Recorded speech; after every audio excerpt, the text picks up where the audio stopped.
Good evening, ladies and gentlemen. I'm here to introduce our next reader, which is Margot Wilson, who chairs the English department at California University of Pennsylvania and worked 20 years as a reporter and editor at various newspapers.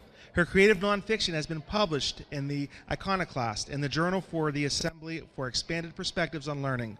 Her novel, The Main Ingredient, was published in 2013 by Ramsfield Press. Please give a warm welcome to Margot Wilson.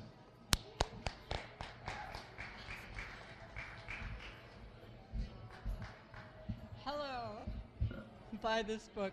All right. I am from the Midwest, not from Pennsylvania, but I have written a book that I think people can relate to. It is about some women who go back to their hometown, open a restaurant, it burns down, they're suspected of doing the arson, and so they have to find out who burned the restaurant down, or they will have to spend a good share of the next part of their life in prison. So the book is not only about who did it, but also about family, friends, and if you can go back home, and if you can stand it, if you do. I'm going to read from my book a part where the main character, whose name is Wendy, is trying to figure out some clues about her past. And she's had a sort of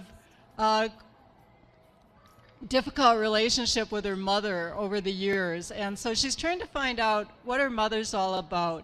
So she goes over to a friend's house of her mother's to get a few clues about what her mother has been up to over the years.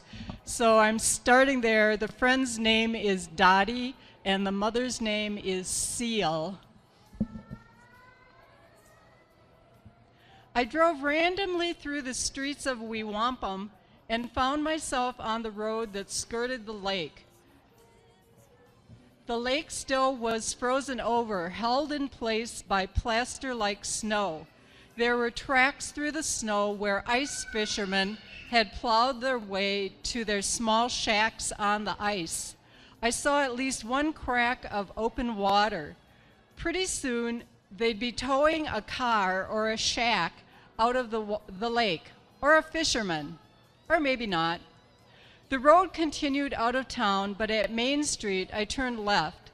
Then I realized I didn't want to drive past Spats again, so I turned right after one block on Main, then left onto Market Street and down to the end. There I turned right and found myself cruising past Dottie Wenzel's family's homestead. The car seemed to want to stop, so I obliged.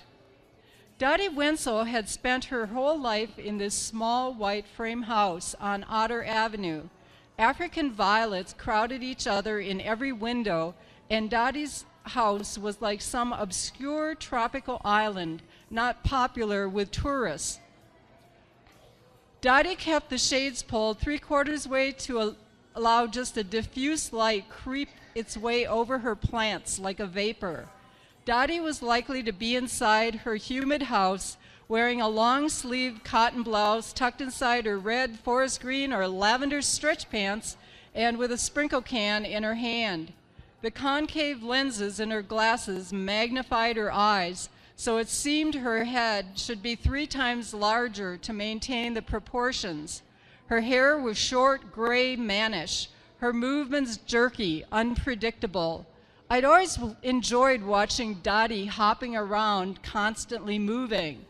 She invited me in when I pounded on her door. She didn't seem all that surprised to see me, although it was dark and I'd never visited her without Seal.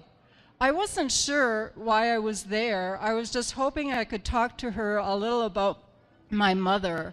I was leaving in 2 weeks. I guess I wanted some reassurance that Dottie and Florence would look after Seal in my absence. Dottie offered me some lemon sandwich cookies and raspberry tea.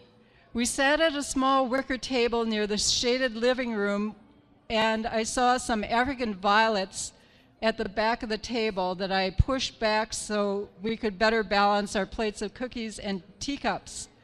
"Do you think Seal will be all right?" I asked Dottie. "I've got to get back." "Why wouldn't she be? You've been gone a long time. She's not used to having you underfoot," Dottie replied. One thing about Dottie, she called them like she saw them. We talked about my job and about how Dottie rather missed being a full-time librarian, although she still helped out on the reference desk, but not really that often. And she'd learned over the years that working was not what it had been cracked up to be, and that all in all, retirement made working for 45 years almost worth it. I told her that was music to my ears. She had given me something to look forward to. Dottie chuckled and poured more tea. Tell me more about Seal, I asked her. Why are you friends with her? First off, she said, holding me with those eyes, Seal sure made a lot of sacrifices for you. I ignored Dottie's answer and asked how long she'd known Seal, and she said, all her life. They'd grown up one block from each other. Seal never had even told me this. I suppose I'd never asked her how long she'd known Dottie, but when I'd ask her more general things, like what she's done as a young girl, Seal would just say something like, you don't want to hear about that, if she answered at all. Seal, Dottie said, had been a real high achiever in school, bound for success. She wanted to be a lawyer. No one in Weewampum could even conceive of a girl being a lawyer, but if Cecilia Dandridge said she was going to be a lawyer, well, she'd be one, and everyone had agreed upon that. The summer after her freshman year of college, Seal had fallen hard for what amounted to almost an older man. Seal never finished her sophomore year because it didn't take much to get pregnant. She dropped out of school, started calling herself Mrs. Whitby, had me, found her secretary job, and devoted the rest of her life to raising me. It was an old story, Dottie told me, one I'd heard many times before, but it deviated quite a bit from Seal's version. For one thing, Dottie hadn't mentioned a wedding. Dottie was collecting our dishes now. She was amazingly agile for a woman in her late 70s. We hustled into the kitchen where Dottie ran steaming water into the sink for the dishes. The vapor obscured Dottie as she blithely plunged her hands into the near-boiling foam. Were you in Seal's wedding? I asked Dottie. I knew Seal had been married. There was a picture hanging on the wall to prove it. What wedding? Dottie said. Wendy, you know as well as I do that Seal's an old maid, just like me. Only difference is she had you. So I guess that just makes her plain old. Dottie caught at her joke and passed me a wet saucer to dry. What? I asked, what? As if I couldn't spit out more than one syllable at a time. Finally, what about the wedding picture on the wall? Oh, that, Dottie snorted, drying her hands on her pants and putting away the dishes. A bunch of us went to the Dells one weekend, and they had one of those places where you can pose as whomever you'd like and take your picture. I was an Indian princess in a buckskin dress. Seal roped in this other tourist into posing with us in those wedding duds. I think she got the picture taken just to give it to Jimmy to prove she'd look nice in a bride's dress. Who's Jimmy? I asked. Well, Seal's boyfriend, naturally. Your papa, darling, Dottie said, letting the water out of the sink with his giant sucking sound. Dottie seemed oblivious to the effect her words were having on me as she bobbed about the room. Now I was pulling the shade even lower. Seal had told me my father, Rex, had been an army officer, killed when a landmine went off in Korea, that he died before I was born. And I believed her, just as any trusting daughter would. What other lies had she told me over the years, and what else was she concealing from me now? She hadn't told me about her cancer. Mary Beth and Amber had been the ones to tell me that and summon me home. Who was Jimmy? Why hadn't he and Seal gotten married? Did Dottie know what she was talking about? Oh my God! Dottie interrupted my thoughts. Do you want to see my cactus? Sure, I'd like to see your cactus. What cactus? What was she talking about? Dottie led me into her bedroom. Unlike the rest of her house, it was exposed to the sun. The sun was down now, but the moonlight backlit the cacti like shadowy skeletons.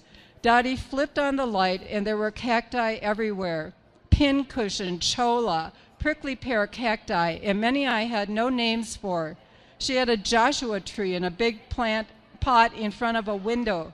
Dottie, tell me, I said, why didn't Seal and Jimmy get married? Dottie looked at me, her eyes bulging wider than I'd ever seen them. Lordy, girl, haven't you heard any of this stuff before? What's Seal been telling you all these years? I must have stared at her like a small housecat reflected in the spotlights of her glasses. Get on home, she said. You go talk to your mother. I know she's kind of cranky, but she loves you to bits, babe. I was rooted in Dottie's plant room as she bustled about, checking on her cacti. What about? Nah, I've spilled the beans too much already, Dottie said. You ought to get this stuff straight from the horse's mouth. Dottie handed me a cactus. Here, this is for you, she said, grinning. That's Margie. She's Myrtle's baby. That's Myrtle, she said, pointing to a plump and pleased-looking cactus. I bet you never knew Seal gave me my first cactus. No, I never did. Thank you, Dottie. You get on home now, Dottie said, and Amy at her front door. I stumbled to the Oldsmobile. How could I have gone living this long and not know anything, about me or my mother, or how we had both turned out so very, very odd? Thank you.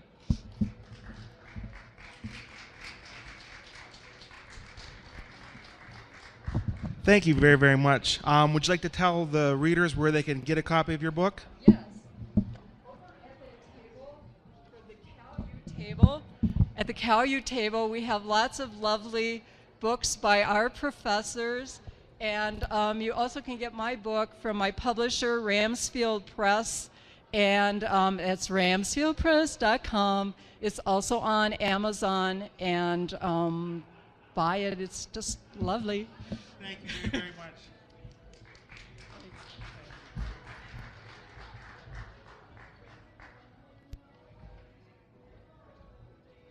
Check, check. And then, are you ready?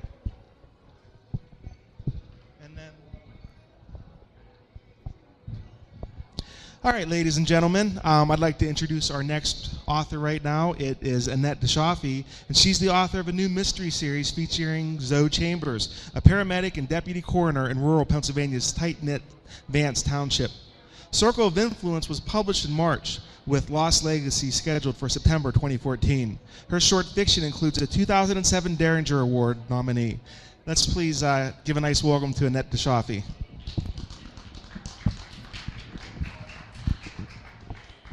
Thank you. All right.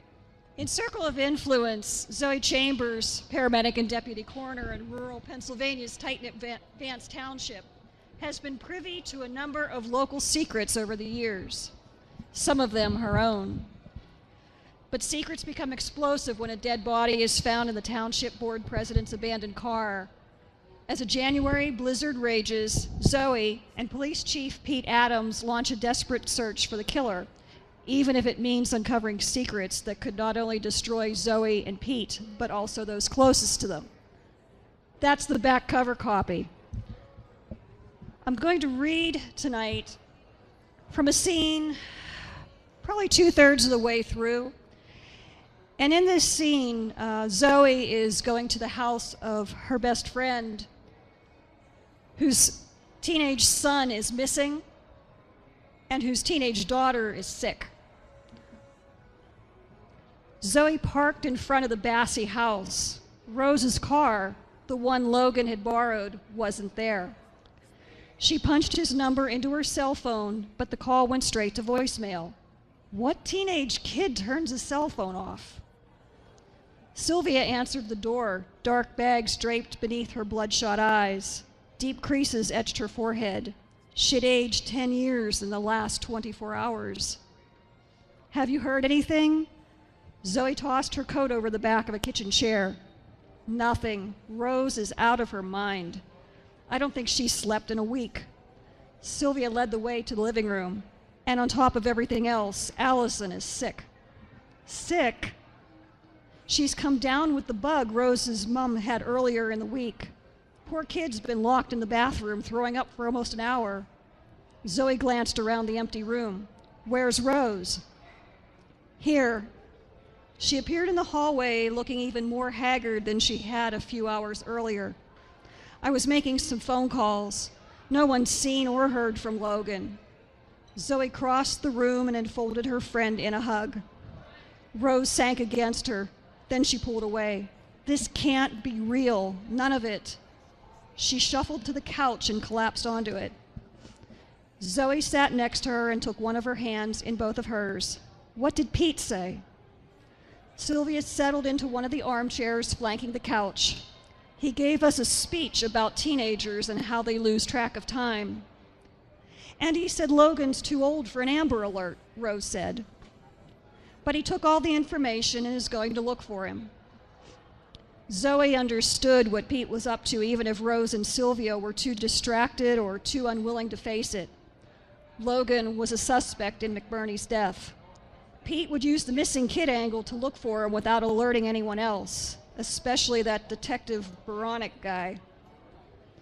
So did you get a chance to watch them cut Jerry McBurney's heart out? A hint of Sylvia's old sparkle glimmered in her eye.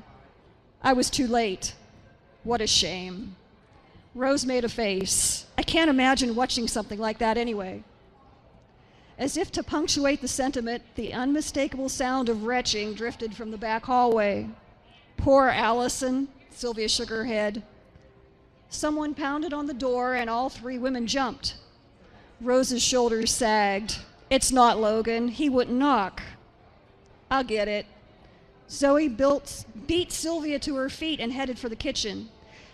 She peeked through the curtain and feared she might join Allison cuddling up to the toilet. Detective Wayne Boronik. Zoe hesitated. She should warn the others. Don't mention Logan's missing. On the other hand, if the detective already knew, he'd find their evasion highly suspicious. But did they really want the entire county police force looking for a frightened kid? A police force that not only didn't know and care about Logan, but who believed him capable of murder? Boronik pounded again. Mrs. Bassey, it's the police. Please open the door. The police? Rose staggered to her feet. I don't recognize the voice, Sylvia said. It's not any of our boys. It's Detective Boronik, Zoe mouthed. Then she swung the door open, but stood blocking the entrance. Hello, Detective. He eyed her. Zoe, isn't it? She suspected he knew very well who she was.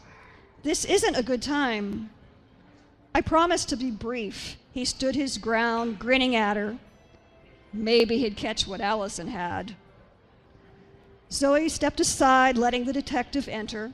She followed him into the living room.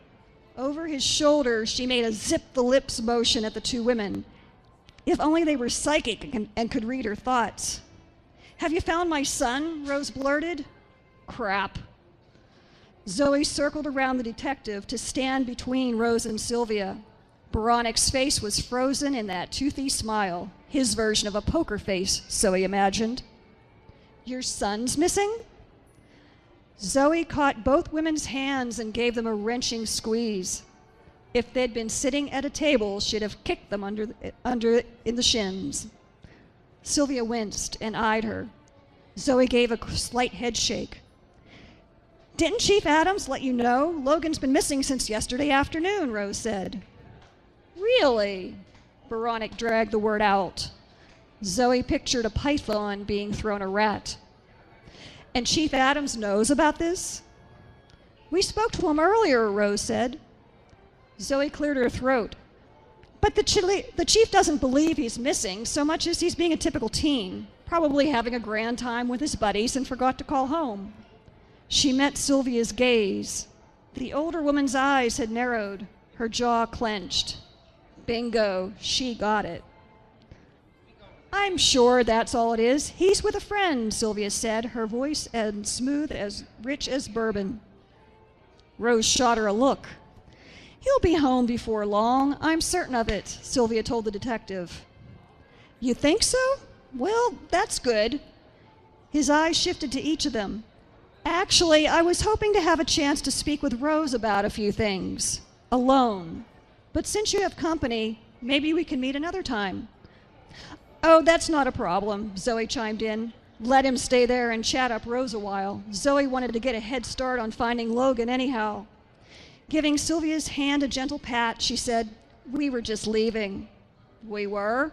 Sylvia said. You just got here.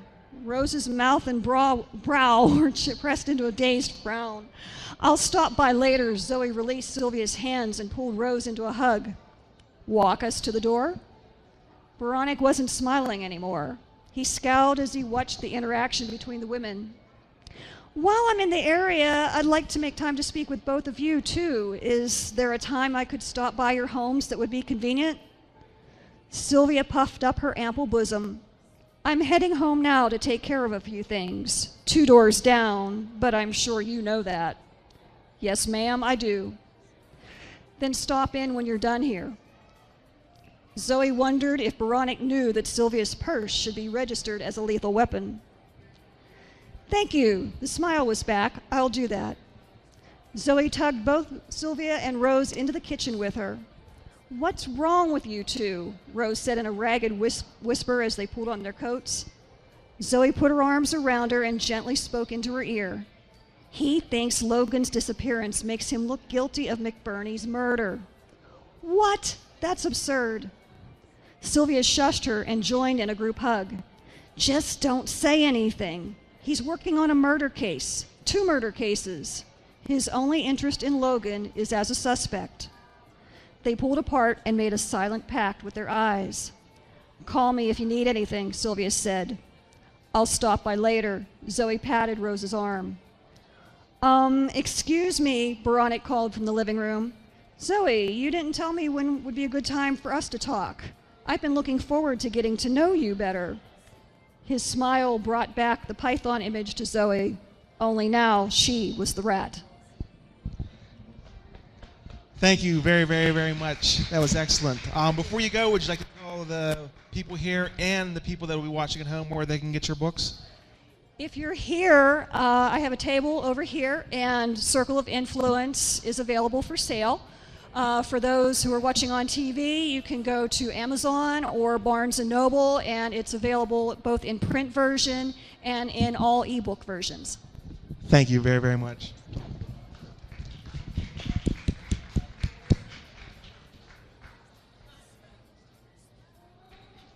Yes. Yeah, I'm just going to read from the program. Are you ready? Good.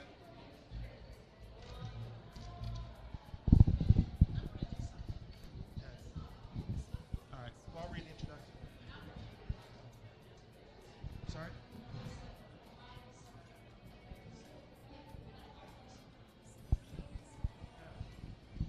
Sorry? Ladies and gentlemen. I'm sorry. Ladies and gentlemen, I'd like to introduce our next author. It's Lynn Salsi, who has written 20 books and 12 plays. She writes adult nonfiction, popular fiction, children's books, and literary nonfiction. A native of Columbia, South Carolina, she earned a BA in journalism at USC, followed by an MA and MFA from Seton Hill University. You can find her online at lynnsalsi.com.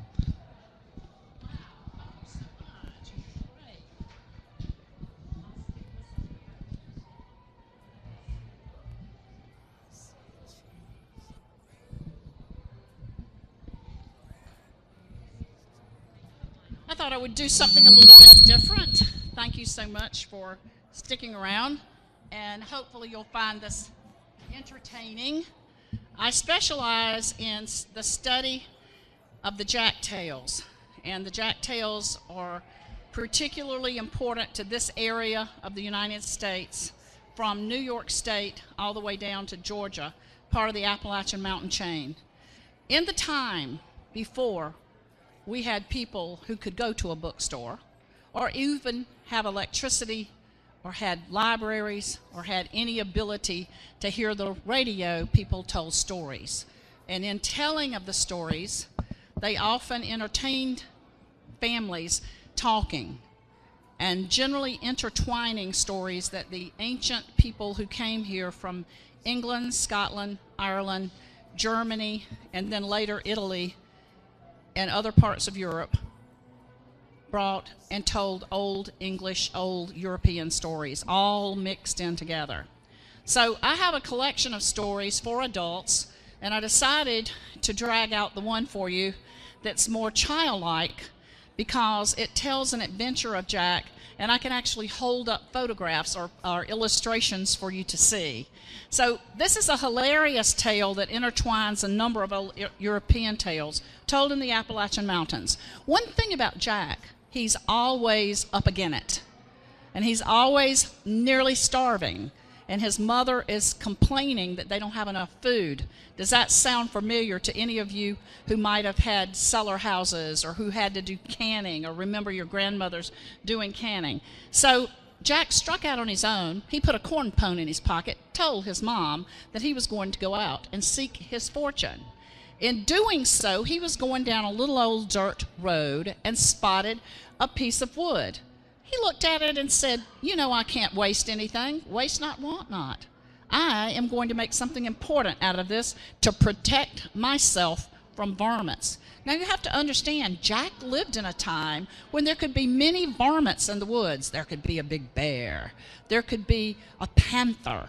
There could be all types of things that might jump out at him. But when he took his little old whittling knife out, he decided that he had whittled out a whomping stick. Man, he could take that stick and he could whomp here and he could whomp there. He could whomp everywhere. And he came to a muddle puddle where horseflies were buzzing all around, and he took that big stick and he went, what did he do? He went whomp, except a much bigger whomp, and he took out 1, 2, 3, 4, 5, 6, 7 horseflies at one whack. Wow. He was pretty proud of himself, and he set out down the road, decided he might need to find himself a job, and in doing so, he came to a jacksmith. Jack came to a blacksmith. He was hammering out horseshoes, and he said to the blacksmith, "I'm looking for work. Do you need a helper?" Jack was told by the blacksmith, "No, you look too scrawny to do any work around here, but there's a farmer over yonder, and he needs help clearing his land. You look like you could clear land." "That'll do," Jack said. So, as he's walking away, he turned back quickly, and he said to the blacksmith, "You see this leather belt I have on? Do you think you could cut some words on it?" Blacksmith said, "Of course I can cut words on a leather belt." So he took off his little old leather belt and gave it to the blacksmith, and he had carved, "Big Man Jack, killed 7 with 1 whack." He puts that belt on, he's proud as can be. He tramps off, and he finds the old farmer out chopping wood. He comes up to the farmer very confidently and says, "I hear tell you need somebody to help you clear this land so you can plant crops." The farmer waved his hands around. He said, "I need all of those trees over there cleared, but you look too puny to do heavy work." Jack said, "I may look little, but I'm strong." "Well, how do you feel about giants?" the farmer said. "I'll pay you." "Giants?" Jack backed away. Then he thought of the money he might earn. He says, "Yeah, I can handle giants." "Well, they're pretty rough," says the farmer. "There's a daddy and a mama. They have young'uns that have 8 heads apiece. They can carry off a cow when they're hungry, and then they pick their teeth with fence posts. I can't plant nary a seed until you run those giants off of my land." "But Dad," Jack says, "where I come from, we use giants for riding horses."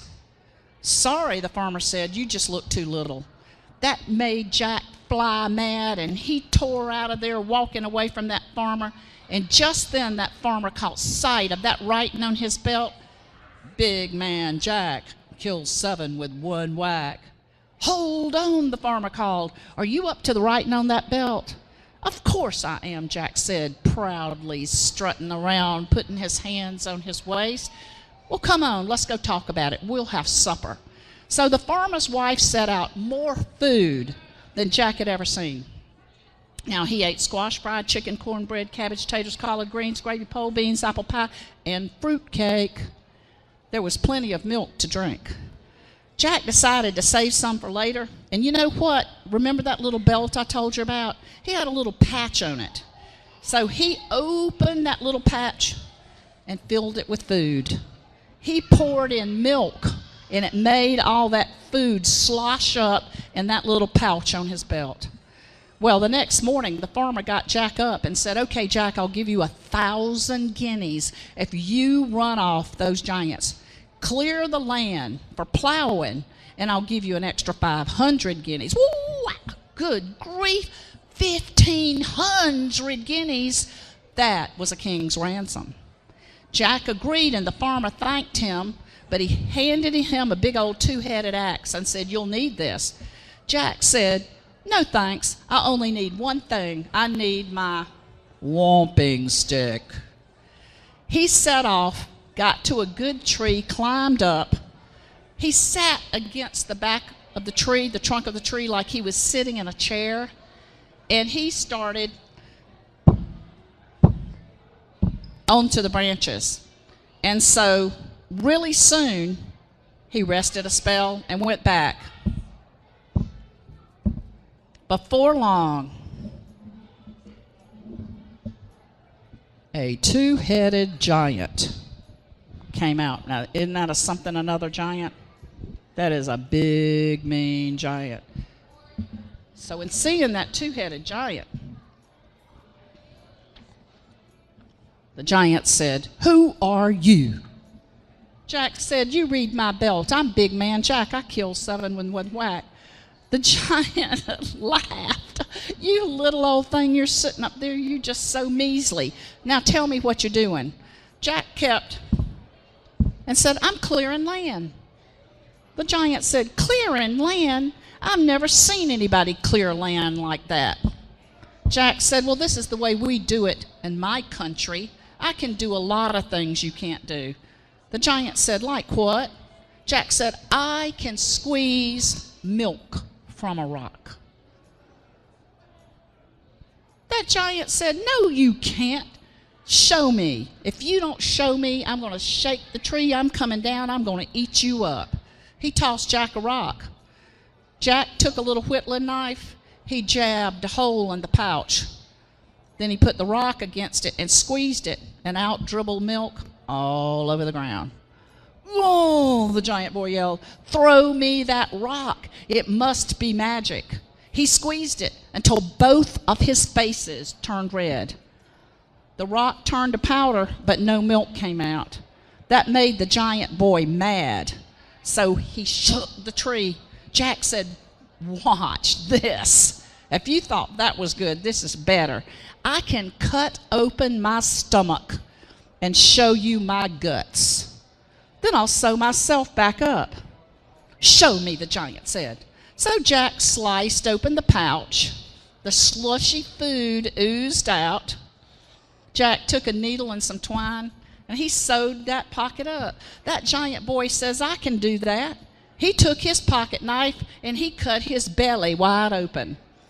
Whoa, he cried as he ran off screaming in pain.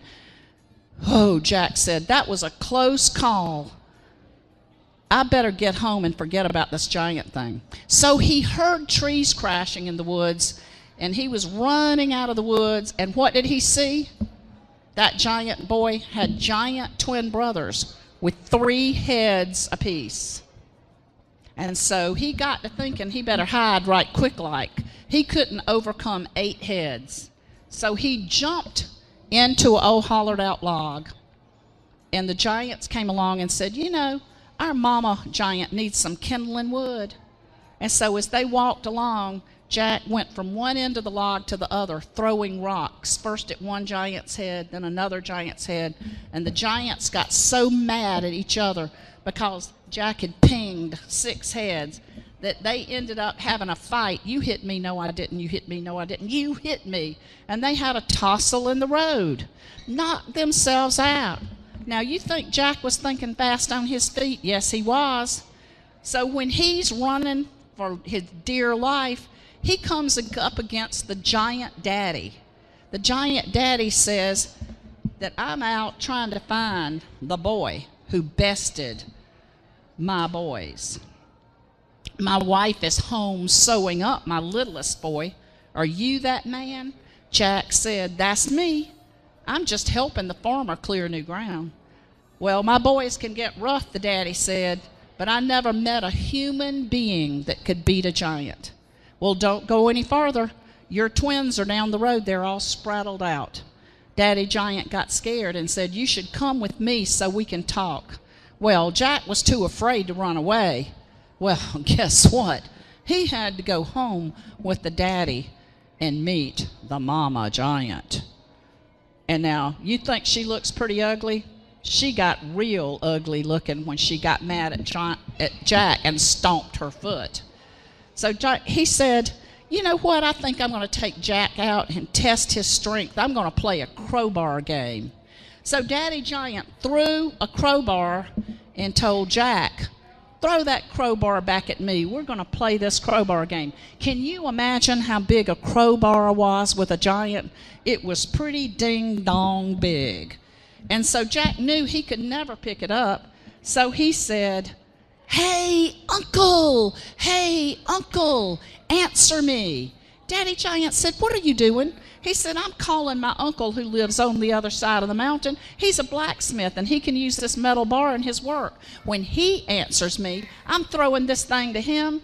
Shucks, throwing this is a baby game. I'm just going to throw this to my uncle.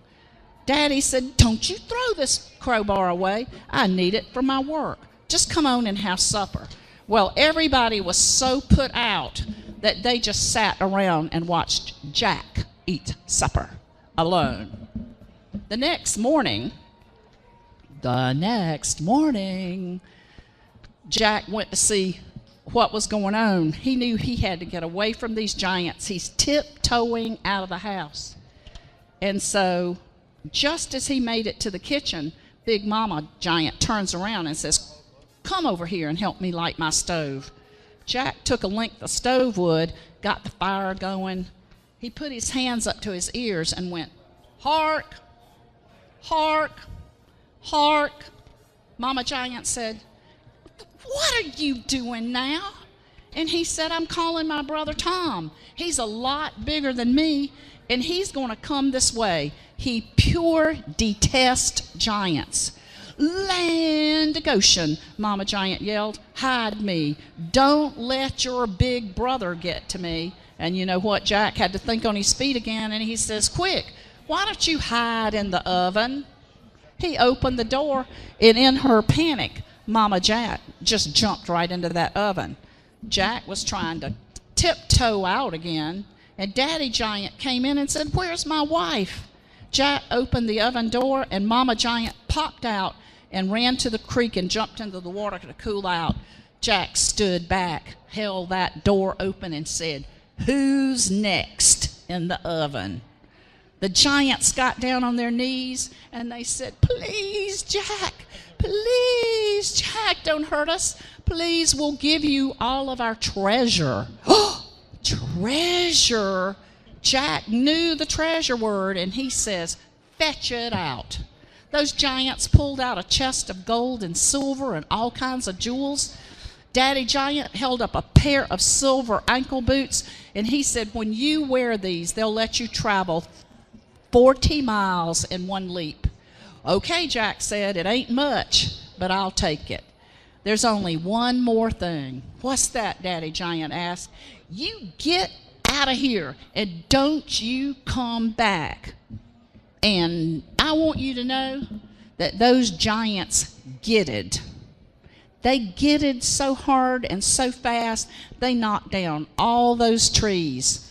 And as they went by the farmer's house, they yelled, we're going to the end of the earth to get away from Big Man Jack. Jack walked down the mountain. He collected his money, his 1,500 guineas from the farmer. He put on his magic boots. He arrived safely at home in only 2 leaps. He used the money wisely to plant a spring crop. He promised his mama they would never go hungry again. And as he warmed by the fire on those cold winter nights, he enjoyed telling all of his neighbors and kin how he had bested the giants. And that's how Jack could think on his feet and best the giants. The book is available at the table over there and everywhere fine books are sold, including Amazon. Thank you very much. Thank you very, very much. Let's hear it for Lynn Salsi.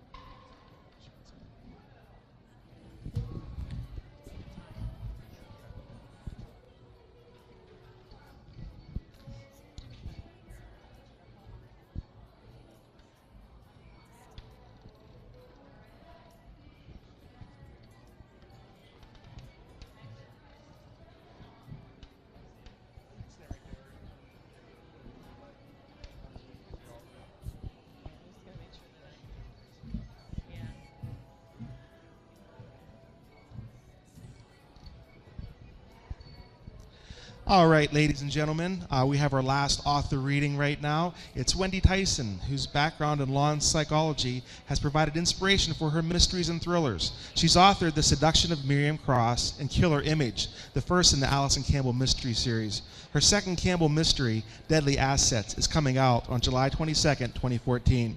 You can find Wendy at watyson.com. Let's please give it up for Wendy Tyson. Thank you. So I'm going to read to you this evening from Killer Image. My series is the Allison Campbell Mystery Series, and Allison Campbell is an image consultant on the Philadelphia Main Line. She's also a dissertation shy of a PhD in psychology. And in this book, Killer Image, she's investigating the murder of a controversial divorce attorney, Arnie Feldman, when her client, a 15-year-old goth daughter of a White House hopeful, is accused of the murder. In the passage that I'm going to read you, Allison has already learned about the murder, which happened in her neighborhood, and she's also met the White House hopeful. She also got an emergency call that she needed to go home and see to her ailing mother, and that's where we're going to begin. It started to drizzle, cold, steely drops that threatened to morph into sleet. The rain hit Allison's windshield, slithered in rivulets to the corners, and turned to ice, so that she had to scrunch down and squint to see the road. She fingered the envelope that sat on the seat next to her. Her head ached. Home. She turned the word around on her tongue, flipped it backward and forward, and swirled it around until the nausea passed. At home lived a different Allison, fat ankles, uneven bangs, a preference for peanut butter right from the jar. Self-reinvention is the key to survival, Mia had told her when she was first hired by her mentor's image consulting firm. In this line of work and in life. Yeah, right. There's no escaping the past. Allison had wanted to say in response, but she'd been 25, poor, and disillusioned. Funny how an empty bank account can make one into a believer. And so she Jennifer Anistoned her hair and painted her lips and learned the difference between Gucci and Prada, first for herself and then for her clients. She traded her third-floor studio in Ardmore for a 2-story townhouse in Wayne and learned to navigate 10 courses worth of silverware. Eventually, she married Jason, her mentor's son, a man with a nice, normal American surname, and then divorced him, keeping the name as a booby prize. Chupalowski would have looked awful on a book jacket. At times, she missed the old Allison. She missed the energy of idealism and the ease with which someone who has nothing can move through the world.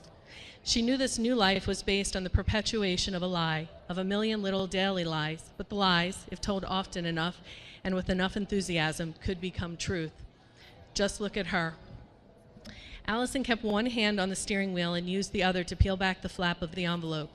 Wedged between the stiff edges of her mother's official documents sat the sickly yellow of an old newspaper clipping.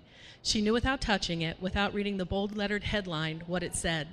Man drives over embankment in apparent homicide-suicide attempt. Her father, her mother, and over 20 years later, the pain still blanketed her like a low-lying fog.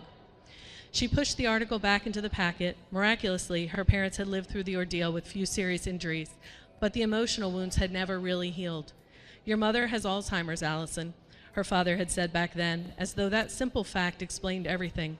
"It'll be uphill from here." So the years before that, the "mom has a migraine and is in her bedroom, make us some dinner, watch your sister Allison" years were the easy ones. Allison shook her head. The contents of that envelope didn't tell the full story any more than a pile of individual timbers resembled a finished house. Where were the court hearings, the social workers with their shop-worn empathy and mind-probed questions, the belt beatings, the experimental drugs, and the doctor's visits, and the furtive glances when the electricity went off because no one had paid the bill? The rain stopped. Allison flicked off her wipers and made a left onto her parents' street. Tiny ranch house after tiny ranch house, all with tiny yards and chain-link fences. She pulled up to their home behind a grit-sprayed Ford. From the outside, nothing much had changed. Same peach-colored stucco, same white-stoned flower beds, same crumbling walkway. Though it was nearly spring, a woven wicker doe and fawn, leftover Christmas decorations, remained in the front yard. The doe lay on her side. The fawn stood over her as though in mourning. Thank you very, very much. Let's hear it for Wendy. Let's give her a nice round of applause, please. And do you want to try a question from the basket? Can I just give a little pitch Sure, as if to you'd where like to this give the is? pitch, tell them where they can find the book. All right. So Killer Image is available over there, as well as where all books are sold, Amazon, Barnes & Noble, etc. The second book in this series, Deadly Assets, is coming out on July 22nd. A little pitch for this book: it was named by Examiner.com as one of the 10 best mysteries for book clubs in 2014. I've also authored The Seduction of Miriam Cross, which is a thriller also set in the Philadelphia area. And I'll take one of your questions, but I don't like these. All right, let's do a quick one then. Go ahead and pick.